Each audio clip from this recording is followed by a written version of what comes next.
Good morning, everyone. Today we are in Ezekiel chapter 22. And as we examine this chapter, this is another of God's messages to Jerusalem regarding why they're in the situation that is getting ready to befall them and what it is that has transpired that has caused it. And I want to hone in on a couple of different things from this chapter. And yes, many of these things are things that we've heard before, just like they had heard them before.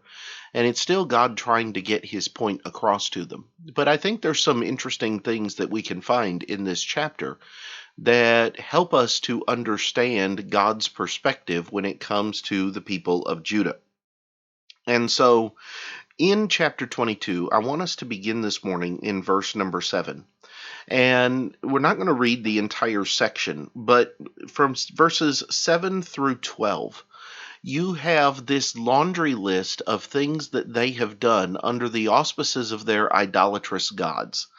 And you have everything from making light of their father and their mother to being those who have caused slander and bloodshed, to being those who have committed sexual perversity with their own family members, and so on and on it goes.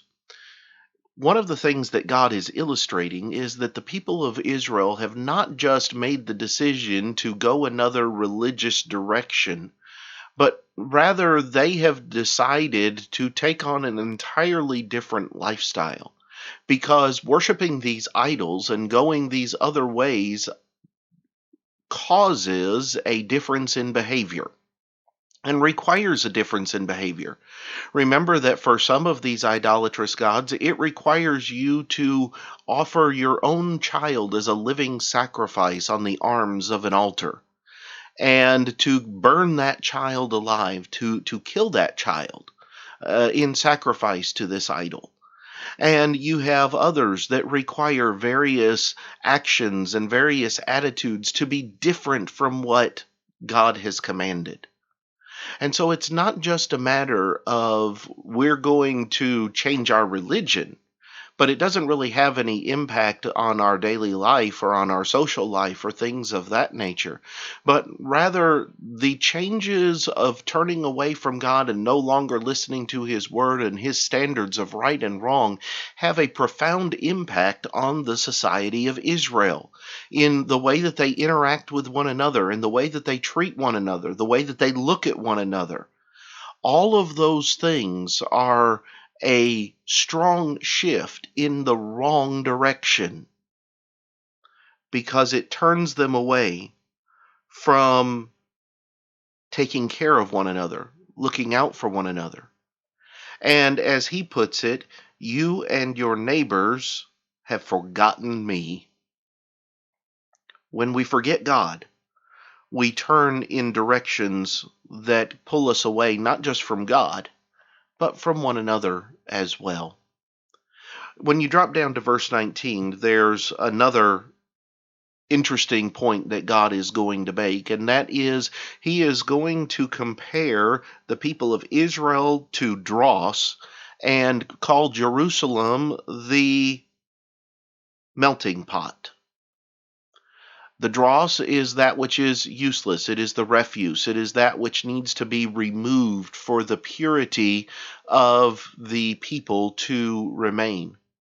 And yet Jerusalem is not going to be the lead. It's not going to be the iron or the bronze or any of the other. It is simply the pot in which the dross remains. And so you're going to have this particular sense of the children of Israel being the problem.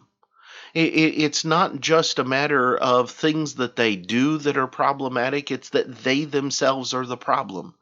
And they have to be removed from Jerusalem for Jerusalem to eventually be able to function as it should again.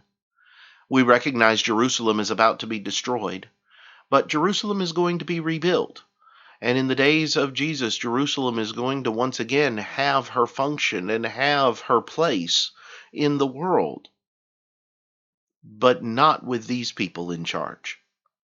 not with these people as the one pulling the strings of the directions that God's people are going to go and of what it is that they are going to believe and practice.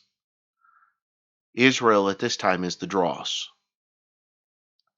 The last thing I want us to consider is in verse 30, where here Ezekiel says, in speaking for God, "So I sought for a man among them who would make a wall, and stand in the gap before me on behalf of the land, that I should not destroy it. But I found no one." He says, I was looking for someone. Now, somebody says, wait a second, there's been Jeremiah and there's been Ezekiel. And yes, they have been prophets of God, and there were others that did what was right. But he says, I'm looking for someone from among the people of the land, among the leaders of the land, someone who I could look to, who was going to make a stand and say, we cannot do this. And there was no one. The people are in many ways unified in this lifestyle and in these beliefs and in these actions. And it is the remnant few who will stand up against them. These are some of the lessons that I found in Ezekiel 22. I hope they're beneficial to you. And next time we will come back and, Lord willing, begin looking at Ezekiel chapter 23.